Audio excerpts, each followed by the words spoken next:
शेवटच्या टोकापर्यंत शेतकऱ्याला जास्तीत जास्त मदत आपल्या पंकजाताई महायुतीच्या सरकारकडून मिळवून दिल्याशिवाय राहणार नाही, हा विश्वास मी या निमित्तानं आपल्या समोर व्यक्त करतो.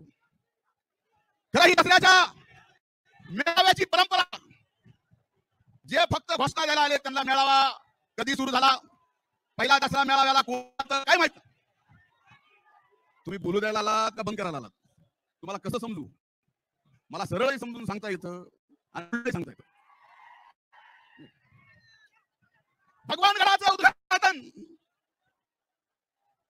स्वर्गीय यशवंतराव चव्हाण साहेबांनी मुख्यमंत्री असताना केलं. दसऱ्याच्या दिवशी, त्या दिवसापासून दसऱ्याच्या या मेळाव्याची परंपरा, या दसऱ्याच्या मेळाव्याला देशाच्या ऐतिहासिक नकाशावर जर नेलं असेल तर आजही डोळ्यात पाणी येतं. ते स्वर्गीय मुंडे साहेबांनी हा दसरा मेळावा